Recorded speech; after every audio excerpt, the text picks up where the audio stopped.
This program is part of the Infinite Potato Alliance. Visit us at infinitepotato.com. I'm Jared Stern. I think people should listen because we're desperate for attention right now. I'm also Jared Stern. This is what I like to call an exercise in benign narcissism. And You're Between Two Sterns.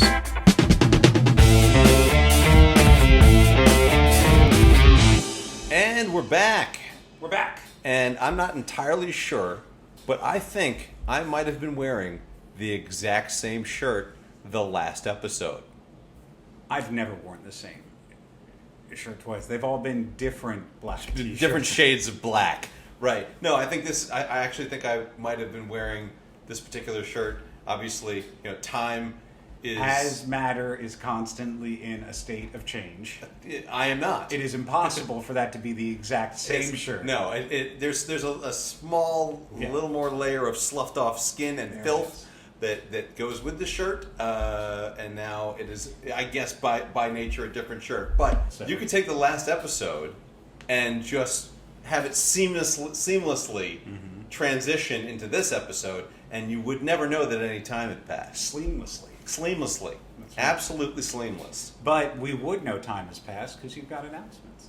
I do have announcements. Oh, it's you saw my notes. You saw my notes because I can't remember anything. Yeah, I do have some announcements. One big one. You may remember back, I don't know, in the past, I mentioned a project I was doing with John Irons when we were writing a book, 1,700 esoteric syllables about Yo Mama, 100 Yo Mama Haiku. It's done. The book's done. It's finished. It's been all laid out. There's only one or two little tweaks that has to be done to it before we can submit for copyright. What's the tweaks? So, on each haiku, as part of the design, so each haiku falls into a different category. Yeah. Based on Yo Mama So blank. So what John did, because he's super creative and an awesome dude, and just the little nuances are what makes stuff like this cool. He put the Japanese letter or word, the iconography, kanji I think is what they're called, in a little bubble underneath that means big or broke or drunk or weird, and he put those in, and then he let a Japanese native Japanese speaker look at them, and no, they were very wrong. Oh, the ones that he put in apparently were not the most accurate. So we are now getting more accurate Japanese letters, words, what have you, to go in there. We can get that done. But we have the author bio. We've edited a bunch of the different haiku. They're all still 17 syllables, but different words make up those 17 syllables now. And it's done. It's done. The book is done, and now we have to try and figure out the impenetrable world of book publishing. There are so many different little intricacies, and I want to make sure that we do it right. We have this cool project. It's an original idea. I know because I Googled it, and whenever I put in Yo Mama Haiku into Google, the only thing that comes back is shit that I've already written and put on Instagram.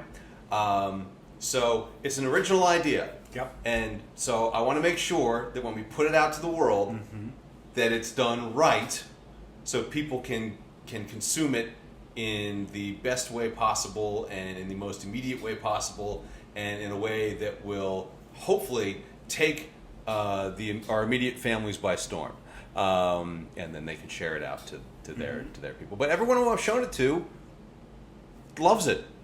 John read it to his kids, or So I think it transcends age. Like, I think it's great for all audiences. None of it is inherently offensive or dirty or anything like that, so it's great for kids, and I think it's a great gateway for kids to interact with poetry, the haiku format, and also a great gateway into engaging with wordplay and that sort of thing. So, and also it's just kind of a fun book for an adult to pick up at a local Barnes and Noble at the cashier on the way out. How big's the book? I think it's 5 by 6. I think is so. It's 5 inches by 6 inches. I think is so. 6 is the long. Oh, it's 5 high. It's okay. Yeah. So it's, I guess, landscape, but only Landscape just barely. Yeah. So, but it's right. We've got to submit it to Amazon for ebook publishing, and I'm just trying to figure out how best to handle doing physical copies. Whether we print them on our own, or I get them to get them to a literary agent who can get them to a publisher, but that's going to take a long time, and I don't want it to take a long time for 2 reasons. Number one, April 17th, which I believe is tomorrow. As far as you know, it's tomorrow. April 17th is tomorrow. That's National Haiku Writing Day.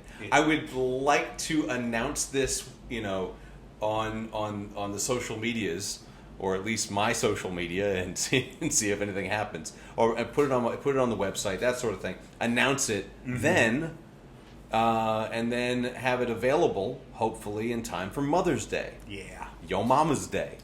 But I don't know if that's going to be possible because we're still waiting on the final draft. And do you have a marketing plan at all?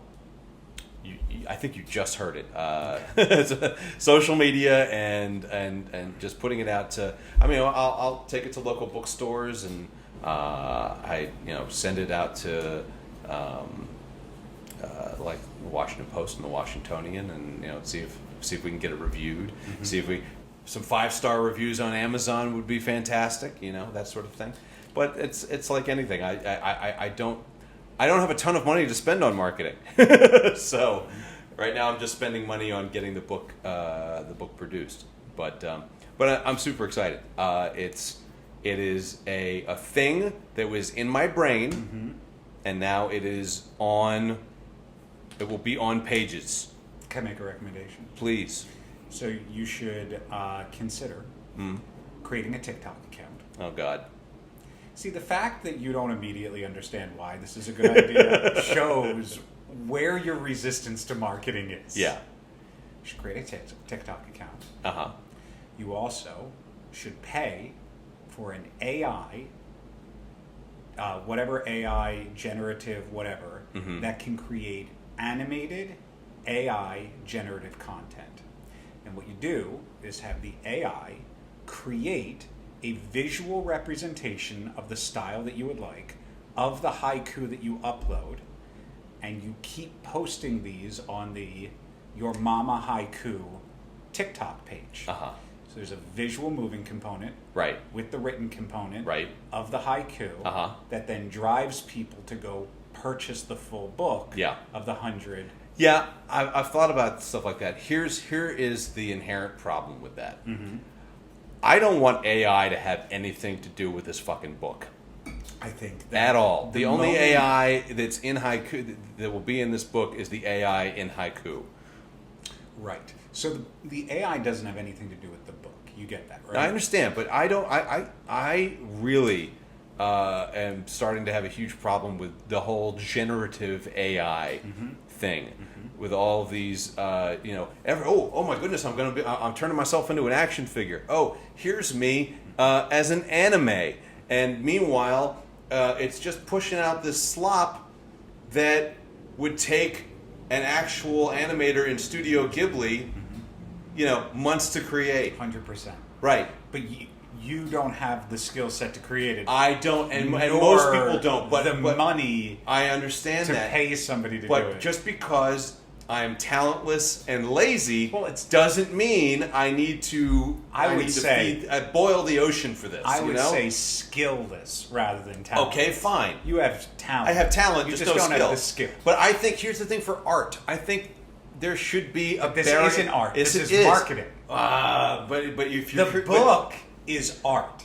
Yes, the book is art. The generative version of it is marketing. The point of that is not to gain anything other than sales for the book. You're working backwards from the objective. So if I said, oh, you have all these great haikus, you should create an animated series to generate money. Sure. You would hire somebody to create the series. Yeah. But what I'm saying is speed to accomplish the goal. You have the book, you want the book to sell, you want the book to sell for Mother's Day. What you need are eyeballs on the content. Sure.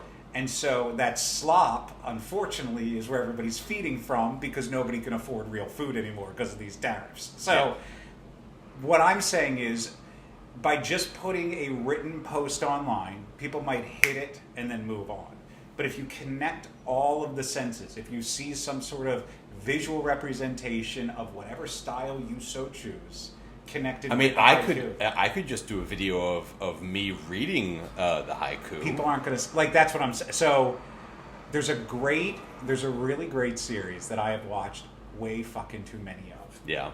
And it's similar thing, like a CGI generated, whether it's AI, whether somebody's doing it, and it's about vegetable species on intergalactic planets, and it's this like Dune, Game of Thrones-esque level war where it's like the Broccolians, and it's like humanoid broccoli things. Okay. It is so fucking captivating. I have watched and so many of these. And how is it created? Is I it don't AI? know. I don't know. That's the point. It does. So you're focusing on the how it was created and the resistance to AI. Yes. From a marketing standpoint, does not matter to me. I don't care whether AI created it or somebody else created it. I care about how is the product marketed. Mm-hmm. The product is the book. You want to blitz the market and get this book out there fast so that A, people get it and buy it for Mother's Day, but B, so that it's not a slow rollout so somebody else sees what you're doing and just takes it all and then starts doing something else with it themselves. Well, we have the copyright, so. Sure. We do. No, I'm not saying you don't, but we, like, what are laws anymore? What Jared? that's a great point. What are laws? I mean, what does anything matter anymore? That's here's the thing. Yeah, true. That's great. You're absolutely right. Nothing matters anymore. But the principle of the thing is, I mean, all right, we're just going to stop. We're just going to stop having those. What's great about it is when all of the U.S. burns to the ground, that tiny amount of principles will be something you can stand on while everything else is floating in the new mid-American ocean. Principles are buoyant. I will let you know. But what I'm saying is, without being too resistant to the concept, think about it this way. I will find another way of kind of phrasing this for you. Sure. Right now, I understand how you sound. Like, okay, good. I'm glad I'm making some sense. Right now, I understand how you feel. Uh-huh. But understand there will come a tipping point where you will sound a lot like someone like, well, no, I want to use a traditional camera because when I take a picture with a traditional camera and I give that film, if I take it with my phone, I'm taking a job away from some. That's not at all the analog. That's not an analogous argument. Your point is you don't want to use AI because it's lazy. It's lazy, and you're stealing, especially when you're generating art. You're stealing from other artists because that's what that AI was trained on, was the work of other artists who actually made the art already. Right, and that can be applicable to both design or comedy or writing, and all of these other things are in jeopardy because of that. I'm not saying they're not. Okay, but much like any new piece of technology as it rolls out, there is a point where it's not about. It's here to stay. So what I'm saying is I don't want you to get left in the dust because you're very valid, frustrated. Like there is nothing to take away from artists who do art for art's sake, but it was already a struggle to do that as an artist in that place. I'm just saying, removing all of that aside, from a marketing standpoint.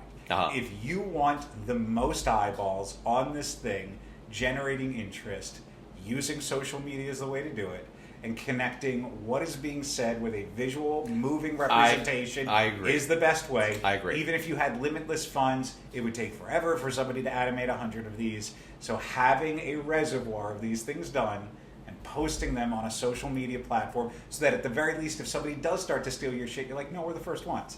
Here's the book, here's the copyright, here's our content online first. My good friend Pam Lehigh, who has done, she does acting at, she does a fringe festival. She's a playwright. Sure. I showed her the draft, and she said this would make a great fringe show.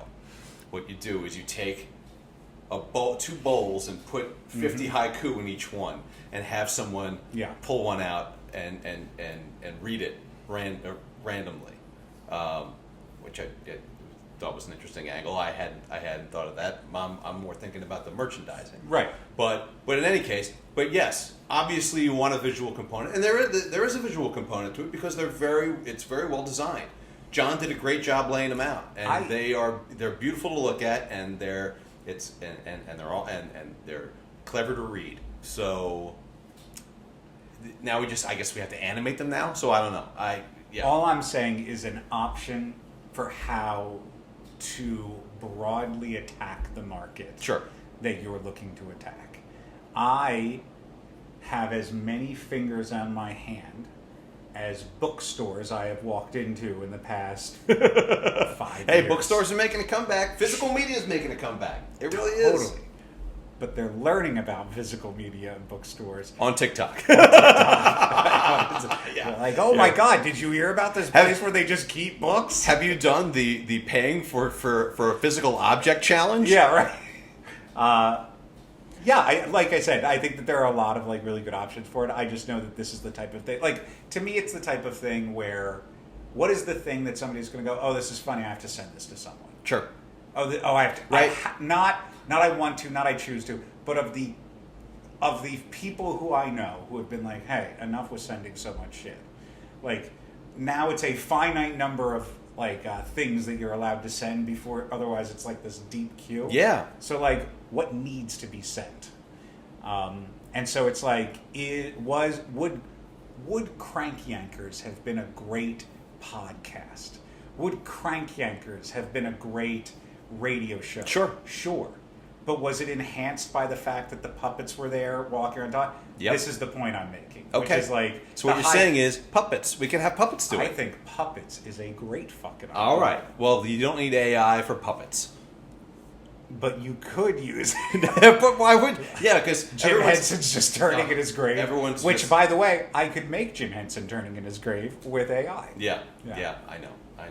By the way, speaking of, well, first of all, before we get into that, I go down this particular rabbit hole, this was an announcement from me. Do you have anything you'd like to discuss with the people before I, decide to tumble down a different?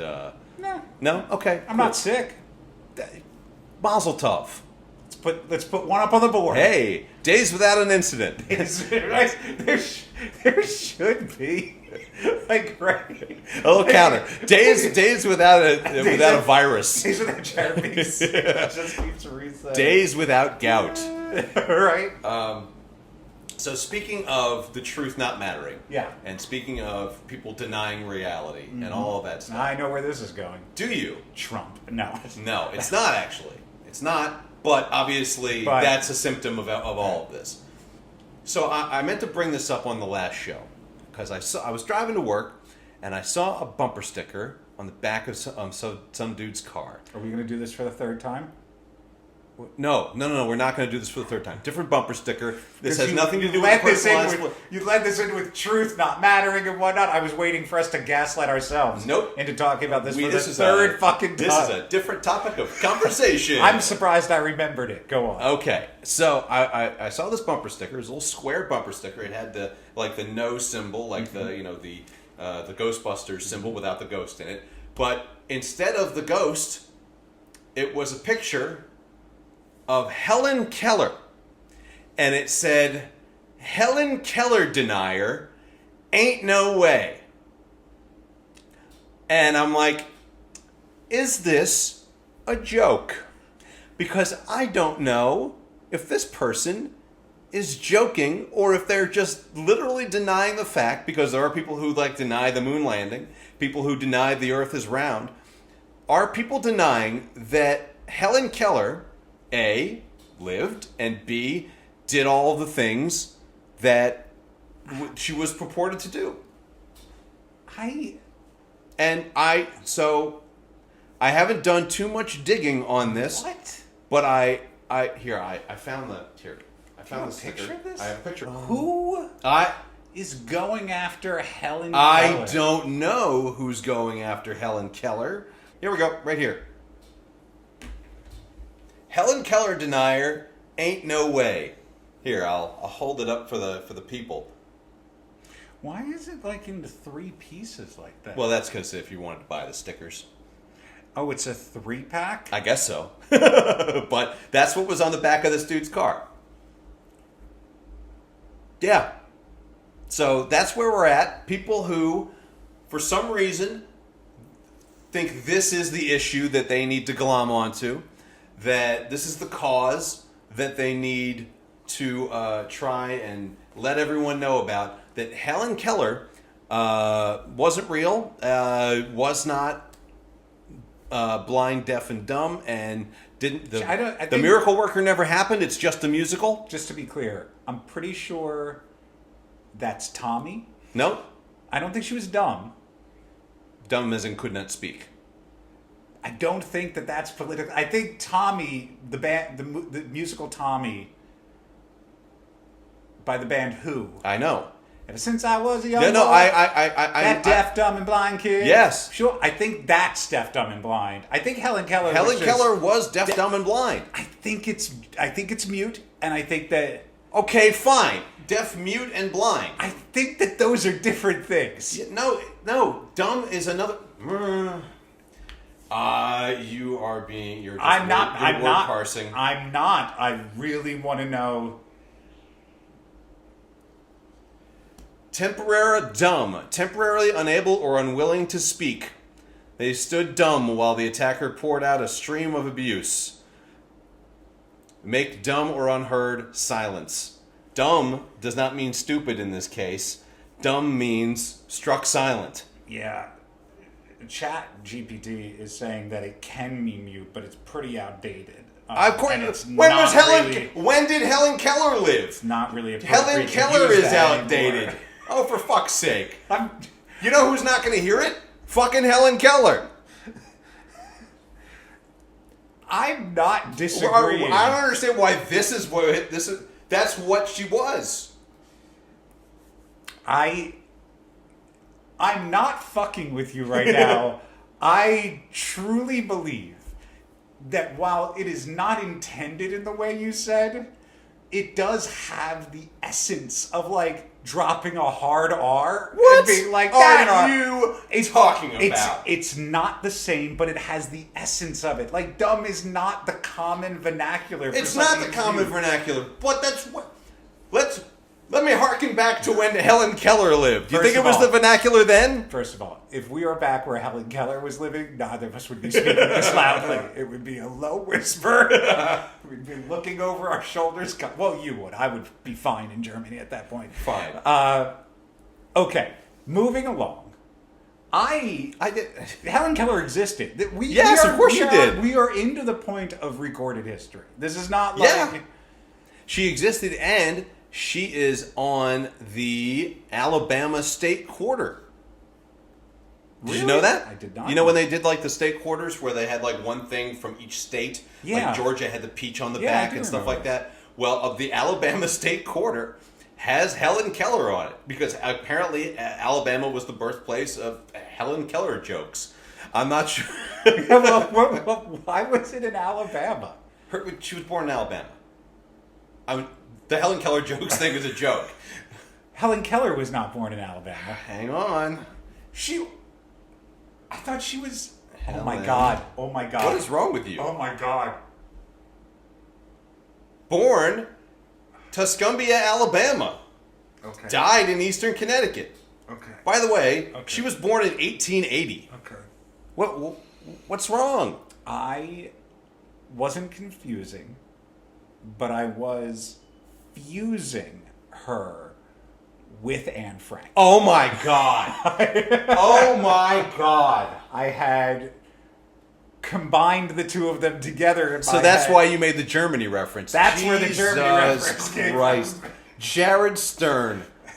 All right, I don't want to hear any shit about what I was talking about. She may have been dumb. I don't know. I don't know. I don't know the girl. I don't know the woman. I do know Anne Frank was real, and obviously that's what I thought because of like all the anti-Semitism. I thought that it was just like another like Holocaust denier. No, this was another person who is a group of people perhaps who are denying a different part of recorded history because it seems so unbelievable to them. So at the root of it, it's that same thing. Yeah. But yeah, I just don't. I was confused because I was like, we have her diary. Like, I was 2 seconds away from making that comment. I'm so glad you brought up Alabama. You know what? It's It's the first time I've ever said that sentence before. I'm so glad you brought up Alabama. So when I was going to bring this topic up, because I have another joke that I was going to tack onto this, and I was going to basically check your pop culture history knowledge to see if you knew about Tommy. Right? The musical. Right, no, yes.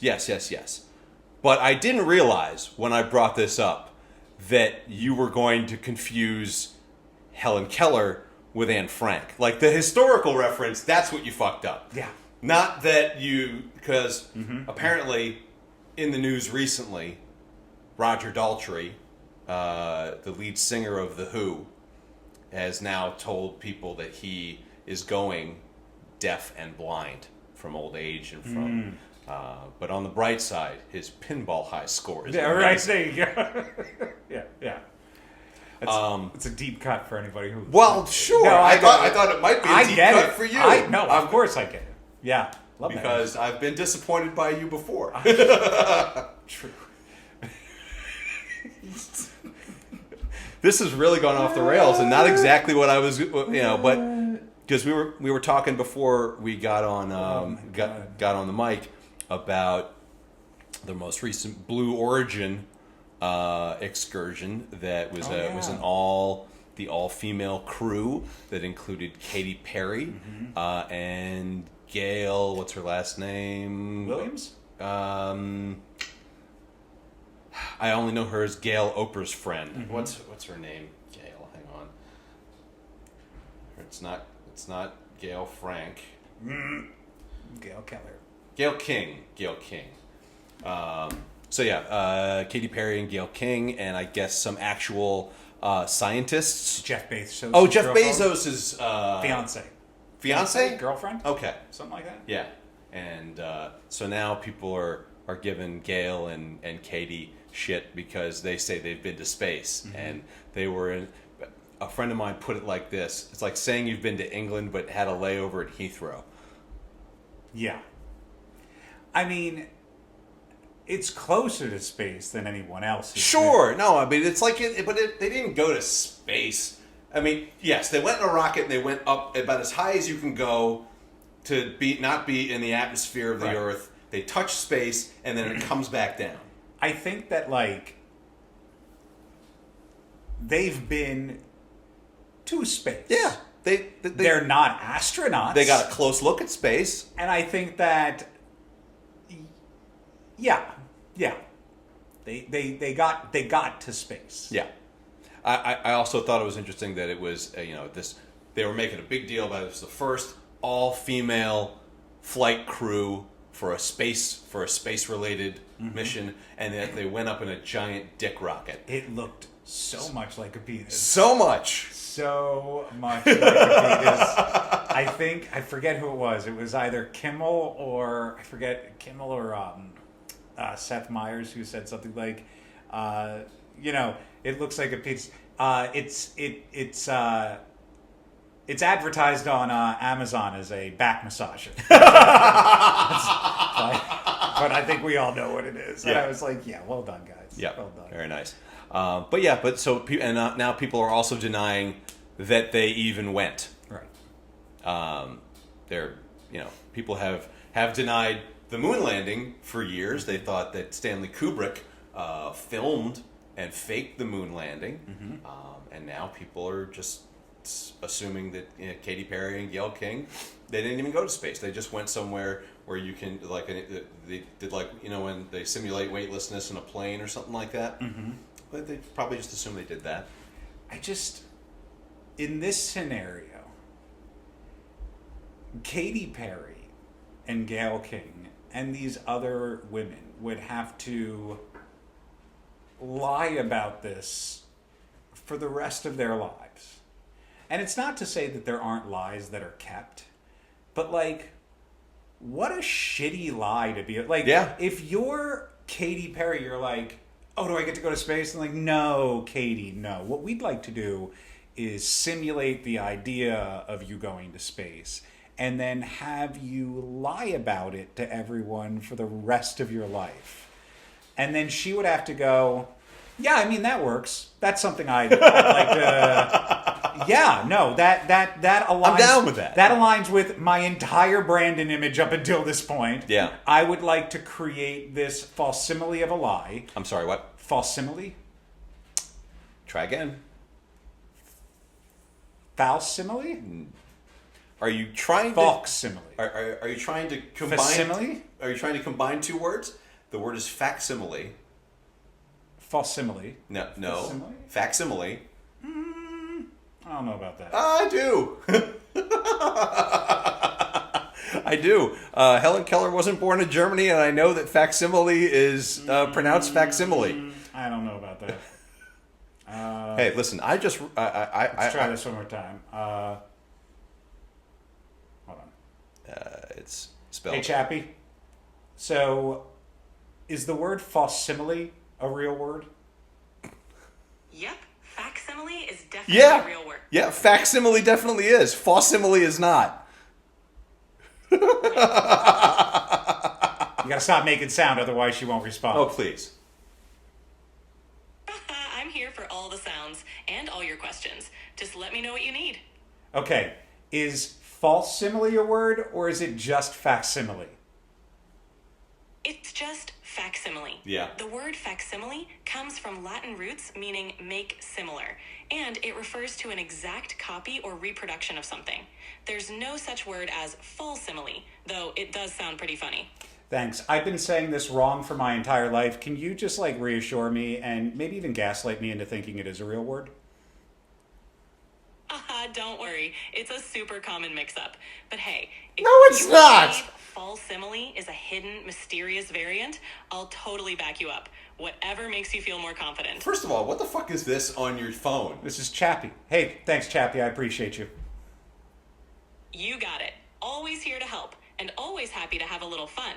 Let me know if there's anything else you need. Okay, first of all, that's fucking insane. Yeah. That is able to talk to you like that and interact with you like that. Oh, I had a 45-minute conversation with it the other night trying to talk about whether or not it was a conscious, alive being. It's pretty fucked up how advanced this thing has gotten at this point. But all that to say, yeah, you're fucking wrong. It's not false. I mean, if you're trying to say false simile, like the word false, and then facsimile, and you're trying to make a portmanteau. No, I'm just saying. I'm saying it wrong. Obviously, it's not the first time I've said something wrong on this. No, come on, podcast. because it doesn't matter, Jared. Right. It doesn't matter that you're wrong. Right. It doesn't matter if you say it confidently. Right. As long as there's not some jackass like me to correct you. You can make people think that falsimile is a word. You're going to edit this podcast and send it back to me. And then I'm going to send it back to you. And I'm going to have AI completely rewrite this part where it is a real word and you're the one saying it wrong. Or we can use puppets.